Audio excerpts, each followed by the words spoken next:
Palavra Falada. Esse é um projeto da revista Pitada de Sal. Nossa proposta é a leitura da Palavra de Deus com apenas um diferencial. Nós pontuamos algumas questões, repetimos alguns versículos que entendemos ser importantes para a maior compreensão da palavra.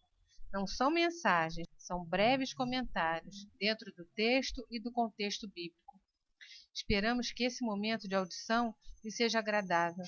Se possível, acompanhe a leitura na sua Bíblia. Jesus abençoe sua vida.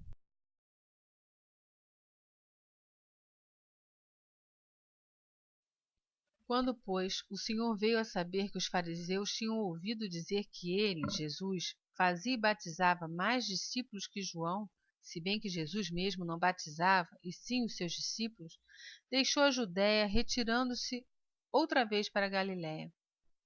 E era-lhe necessário atravessar a província da Samaria.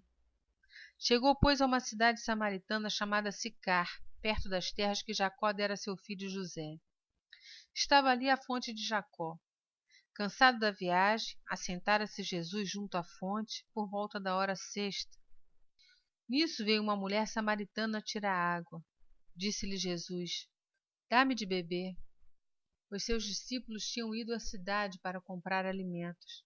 Então lhe disse a mulher samaritana: Como sendo tu judeu, pedes de beber a mim, que sou mulher samaritana, porque os judeus não se dão com os samaritanos.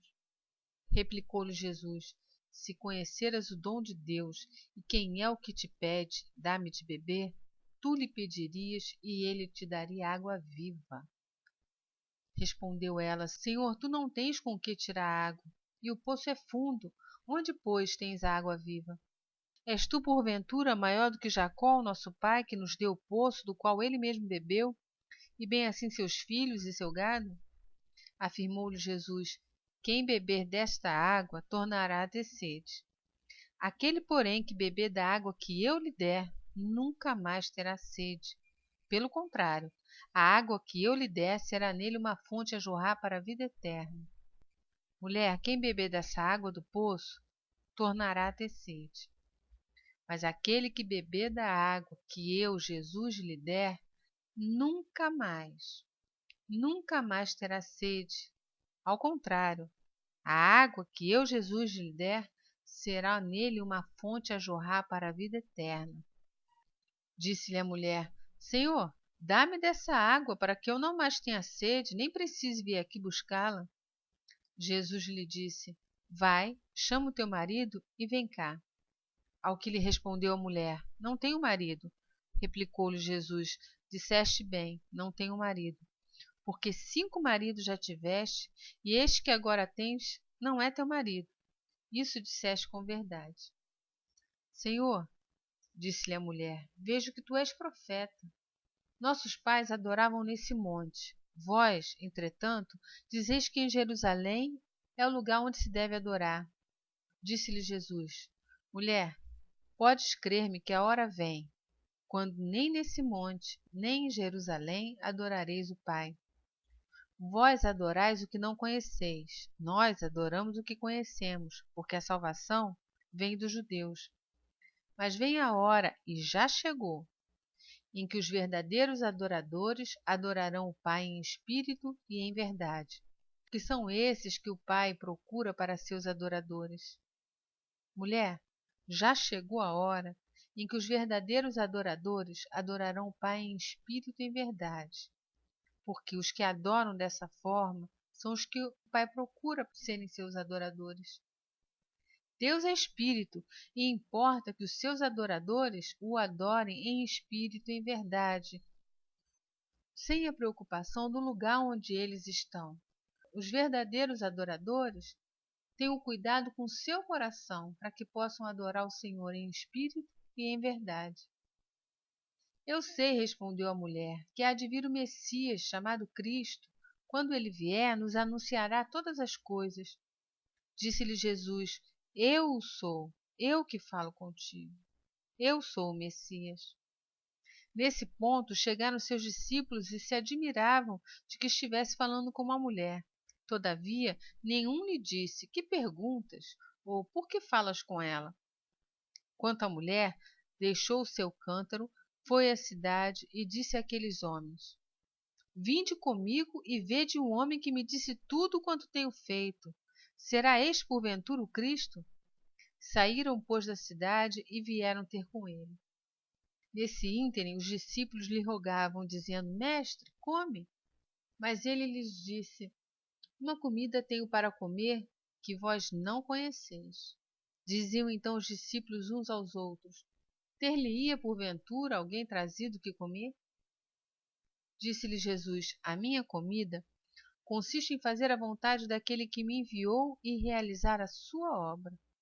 Eu tenho uma comida para comer que vocês não conhecem. A minha comida consiste em fazer a vontade daquele que me enviou e realizar a sua obra. Não dizeis vós que ainda há 4 meses até a ceifa? Eu, porém, vos digo: erguei os olhos e vedes os campos, pois já branquejam para a ceifa. O ceifeiro recebe desde já recompensa e entesoura o seu fruto para a vida eterna. E de Sarte se alegram tanto o semeador como o ceifeiro, pois no caso é verdadeiro o ditado: um é o semeador e outro é o ceifeiro. Eu vos enviei para ceifar o que não semeaste. Outros trabalharam e vós entraste no seu trabalho. Muitos samaritanos daquela cidade creram nele em virtude do testemunho da mulher que anunciara: Ele me disse tudo quanto tenho feito. Vindo, pois, os samaritanos ter com Jesus, pediam-lhe que permanecesse com eles e ficou ali 2 dias. Muitos outros creram nele por causa da sua palavra. Os samaritanos creram em Jesus por causa da sua palavra. E diziam à mulher: Já agora não é pelo que disseste que nós cremos, mas porque nós mesmos temos ouvido e sabemos que este é verdadeiramente o Salvador do mundo. Passado 2 dias, partiu dali para a Galiléia, porque o mesmo Jesus testemunhou que um profeta não tem honra na sua própria terra. Assim, quando chegou a Galiléia, os galileus o receberam, porque viram todas as coisas que ele fizera em Jerusalém, por ocasião da festa, a qual eles também tinham comparecido. Dirigiu-se de novo a Caná da Galiléia, onde da água fizera vinho. Ora, havia um oficial do rei, cujo filho estava doente em Cafarnaum. Tendo ouvido dizer que Jesus viera da Judéia para a Galiléia, foi ter com ele e lhe rogou que descesse para curar seu filho, que estava à morte. Então Jesus lhe disse: Se porventura não virdes sinais e prodígios, de modo nenhum crereis. Rogou-lhe o oficial: Senhor, desce antes que meu filho morra. Vai, disse-lhe Jesus, teu filho vive. O homem creu na palavra de Jesus e partiu. O homem creu na palavra que Jesus deu, de que seu filho estava vivo, que seu filho estava curado, e obedeceu. O homem ouviu a palavra de Jesus, creu e obedeceu. O homem creu na palavra de Jesus e partiu. Já ele descia quando os seus servos lhe vieram ao encontro, anunciando-lhe que seu filho vivia. Então indagou deles a que hora seu filho se sentira melhor. Informaram: Ontem, à hora 7, a febre o deixou. Com isso, reconheceu o pai ser aquela precisamente a hora em que Jesus lhe dissera: Teu filho vive. E creu ele e toda a sua casa. Foi esse o segundo sinal que fez Jesus depois de vir da Judéia para a Galiléia. Passadas essas coisas, havia uma festa dos judeus e Jesus subiu para Jerusalém.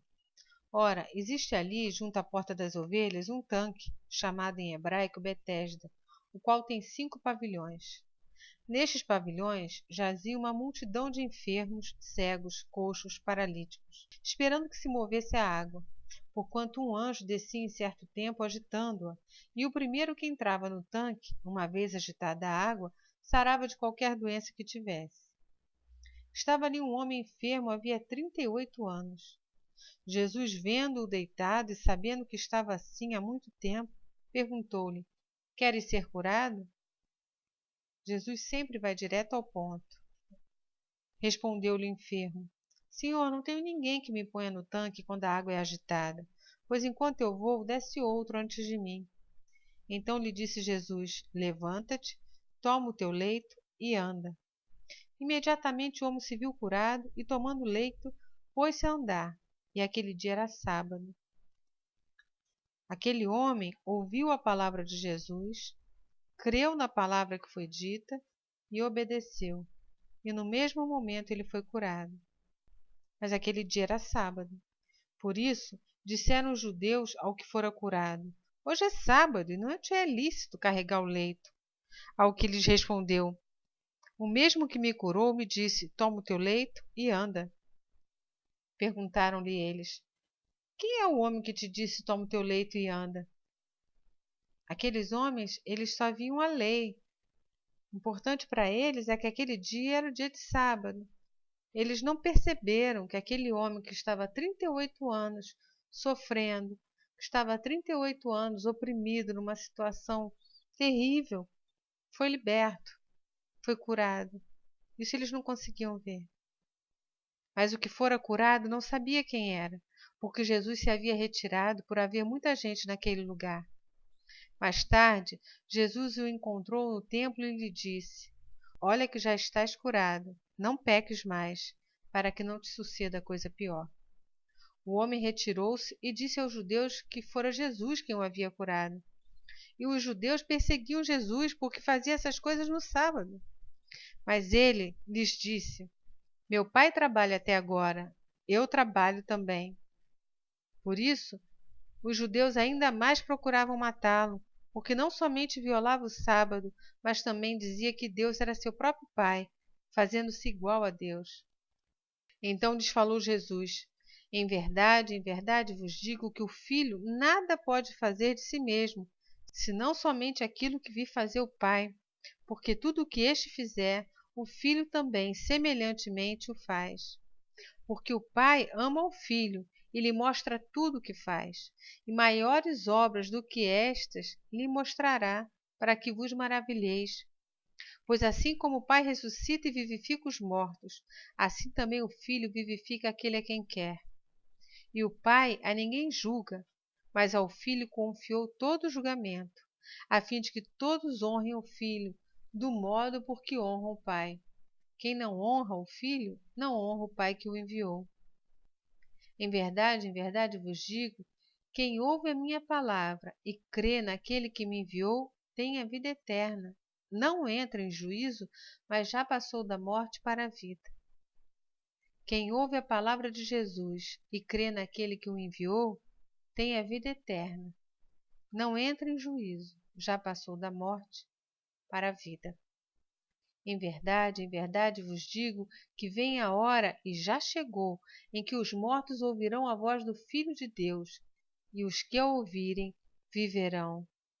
Quem são esses mortos que ouvirão a voz do Filho de Deus, que ao ouvirem viverão? Todo aquele que está morto nos seus delitos, todo aquele que está sem esperança. A palavra de Deus é vida, e ainda que alguém esteja morto, viverá. Em verdade vos digo que a hora vem, e já chegou, em que os mortos ouvirão a voz do Filho de Deus, e os que a ouvirem viverão.